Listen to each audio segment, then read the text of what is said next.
Hamas نے آج پیر کے روز ایک ایسے منصوبے کی مذمت کی ہے جس کے بارے میں بتایا گیا ہے کہ امریکی صدر ڈونالڈ ٹرمپ اس پر غور کر رہے ہیں۔ اس منصوبے کے تحت امریکہ تباہ شدہ غزہ کی پٹی کا کنٹرول سنبھالے گا اور اس کی آبادی کو منتقل کر دیا جائے گا۔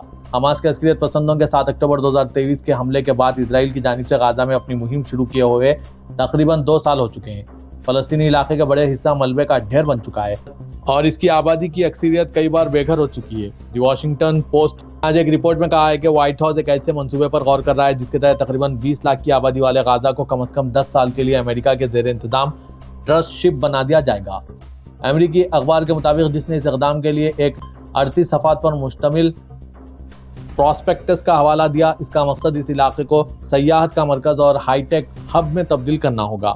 اس خاکے میں غزہ کی پوری آبادی کی کم از کم عارضی منتقلی کا بھی مطالبہ کیا گیا ہے، یا تو دیگر ممالک میں رضاکارانہ روانگی کے ذریعے یا علاقے کے اندر محدود محفوظ علاقوں میں۔ حماس کے سیاسی بیورو کے رکن باسم نعیم نے آج پیر کو اس تجویز کو تنقید کا نشانہ بناتے ہوئے کہا کہ غزہ برائے فروخت نہیں ہے۔ بلومبرگ نیوز نے نامعلوم ذرائع کے حوالے سے خبر دی ہے کہ چیٹ جی پی ٹی کی سرپرست اوپن اے آئی بھارت میں کم از کم 1 گیگا واٹ صلاحیت کے ساتھ ڈیٹا سینٹر قائم کرنے کے لیے مقامی شراکت داروں کی تلاش کر رہی ہے۔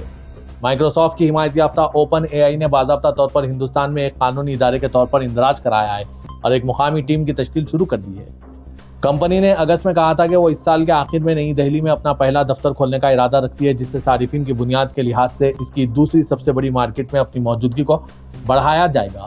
بلومبرگ نیوز کی رپورٹ کے مطابق ایک بڑا نیا ڈیٹا سینٹر تعمیر کرنے کا منصوبہ اوپن اے آئی کے اسٹارگیٹ برانچ مصنوعی ذہانت کے بنیادی ڈھانچے کو فروغ دینے کے لیے ایشیا میں ایک بڑا قدم ثابت ہو سکتا ہے۔ بلومبرگ کی رپورٹ کے مطابق اوپن اے آئی کے مجوزہ بھارت منصوبے کا مقام اور ٹائم لائن غیر یقینی ہے اور سی ای او سیم آلٹمین سپٹمبر میں اپنے دورے بھارت کے دوران اس سہولت کا اعلان کر سکتے ہیں۔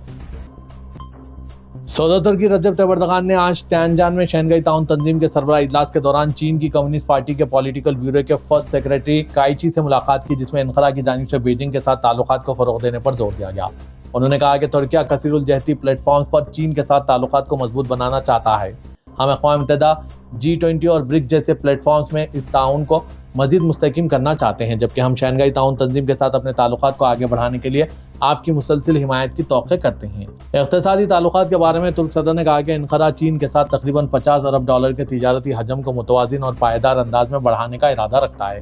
ترک صدر کے ہمراہ کابینہ کے سینئر ارکان بھی موجود تھے، جن میں وزیر خارجہ خاقان فیدان، وزیر توانائی و قدرتی وسائل ایلپ ارسلان، وزیر خزانہ محمد، قومی دفاع کے وزیر یاشارل گورلر، وزیر صنعت و ٹیکنالوجی محمد فاتح کاجر، وزیر تجارت عمر ولات اور خفیم ایجنسی کے سربراہ ابراہیم کالن شامل تھے۔ ترکیہ کے صدر رجب طیب اردوغان نے کہا ہے کہ ہم اسرائیل کی غزہ میں نسل کشی پالیسی کو مزید پھیلانے کی خواہش کے مقابل پاکستان کے ساتھ مربوط شکل میں کام جاری رکھیں گے۔ صدر اردوغان نے چین کے شہر تیانجان میں پاکستان کے وزیر اعظم شہباز شریف کے ساتھ ملاقات کی۔ اردوغان نے کہا کہ اسرائیل کی نسل کشی پالیسی کے خلاف ترکیہ اور پاکستان کا موقف مشترکہ ہے۔ انہوں نے زور دیا کہ اسرائیل غزہ میں نسل کشی پالیسی کو مزید پھیلانا چاہتا ہے اور ترکیہ اس پالیسی کے مقابل پاکستان کے ساتھ ایک ہی صف میں کھڑا رہے اور دونوں ممالک مربوط شکل میں کام کرتے رہیں گے۔ دونوں رہنماؤں نے باہمی تعلقات کے ساتھ ساتھ علاقائی و عالمی مسائل پر بھی تبادلہ خیال کیا۔ صدر ترکی رجب طیب اردوغان نے کہا ہے کہ انقرہ پاکستان اور شمالی قبرص تک جمہوریہ کے درمیان تعلقات کی ترقی سے خوش ہیں اور اس سلسلے میں دکھائی گئی یکجہتی کو قابل تحسین قرار دیتے ہیں۔ شنگھائی تعاون تنظیم SCO کا 25واں سربراہ اجلاس آج پیر کے روز چین کے شمالی شہر تیانجان میں 20 سے زائد سربراہان مملکت کی شرکت سے شروع ہوا۔ چین کے صدر شی جن پنگ نے اجلاس سے افتتاحی خطاب کیا۔ انہوں نے ایک نئے عالمی سلامتی نظام کی خواہش کا اظہار کیا اور کہا ہے کہ چین شنگھائی تعاون تنظیم کے تمام اراکین کے ساتھ مل کر اس علاقائی سلامتی فورم کو ایک نئی سطح پر لے جانے کے لیے کام کر رہا ہے۔ انہوں نے کہا کہ شنگھائی تعاون تنظیم نے بین الاقوامی تعلقات کا ایک نیا نمونہ پیش کیا ہے۔ یہ فورم بیرونی مداخلت کی واضح طور پر مخالفت کرتا ہے۔ انہوں نے عالمی نظام میں ڈھونس آمیز رویہ پر تنقید کی اور رہنماؤں سے کہا ہے کہ وہ عدل و انصاف پر قائم رہیں اور سرد جنگ کی ذہنیت، گروہی تصادم اور ڈھونس آمیز رویے کی مخالفت کریں۔ صدر شی جن پنگ نے خاص طور پر امریکی محصولات کے تناظر میں عدل و انصاف کے ساتھ ساتھ باہمی اقتصادی تعاون پر زور دیا اور کہا ہے کہ ایسی CO کو ہمارے وسیع منڈیوں کی طاقت سے استفادہ کرنا چاہیے۔ انہوں نے اس سال کے دوران SCO کے رکن ممالک کو 2 ارب UN کے عطیات دینے کا وعدہ کیا۔ انہوں نے مزید کہا کہ چین آئندہ 3 سالوں میں SCO انٹر کنزرویشن کے رکن بینکوں کو اضافی 10 ارب UN یعنی $1.5 ارب کے قرضے بھی فراہم کرے گا۔ افغانستان کے مشرقی شہر جلال آباد میں آج پیر کی الگ صبح 6.0 کی شدت کے زلزلے کے جھٹکے محسوس کیے گئے۔ افغانستان وزارت داخلہ حکام کی فراہم کردہ معلومات کے مطابق زلزلے میں 800 سے زائد افراد ہلاک اور 1300 سے زائد زخمی ہو گئے ہیں۔ کابل محکمہ صحت کے حکام نے کہا ہے کہ وہ ابھی تک سرکاری اعداد و شمار کی تصدیق کر رہے ہیں کیونکہ تاحال دور دراز علاقوں تک رسائی نہیں ہو سکی۔ اموات کی تعداد میں اضافے کا خدشہ ہے۔ قبل ازیں ملک کے سرکاری نشریاتی ادارے ریڈیو ٹیلی ویژن افغانستان RTA نے اطلاع دی تھی کہ 6.0 کے شدت کے زلزلے میں کم از کم 500 افراد جاں بحق اور 1000 سے زائد زخمی ہوئے ہیں۔ جیولوجیکل سروے کے مطابق زلزلے کا مرکز جلال آباد کے مشرقی شمال مشرق میں 27 کلومیٹر کے فاصلے پر اور 8 کلومیٹر کی گہرائی میں تھا۔ پاکستان کے شمالی علاقے میں فوج کا ایک ہیلی کاپٹر گر کر تباہ ہو گیا ہے، جس کے نتیجے میں اس میں سوار 2 پائلٹ اور 3 تکنیکی ماہرین ہلاک ہو گئے۔ علاقائی حکومت کے ترجمان فیض اللہ فراق نے بتایا کہ ہیلی کاپٹر بظاہر ٹیکنیکی خرابی کی وجہ سے گلگت بلتستان کے علاقے میں گر کر تباہ ہوا ہے اور پھر اس میں آگ لگ گئی۔ انہوں نے مزید تفصیلات فراہم نہیں کی، البتہ ان کا کہنا ہے کہ حکام تحقیقات کر رہے ہیں۔ انہوں نے کہا کہ اس ہیلی کاپٹر کو گلگت بلتستان کی حکومت حالیہ بارشوں اور سیلاب کے بعد امدادی کاموں کے لیے استعمال کر رہی تھی، جو ایک نئے ہیلی پیڈ پر ٹیسٹ لینڈنگ کر رہا تھا۔ حادثے کی اطلاع ملتے ہی امدادی ٹیمیں جائے حادثے پر پہنچ گئی اور اپنی کارروائیاں شروع کر دی۔ سعودی عرب کے وزیر مواصلات و انفارمیشن ٹیکنالوجی عبداللہ سواحہ نے ریاض میں اپنے شاہی ہم منصب عبدالسلام ہیکل کا پرجوش استقبال کیا۔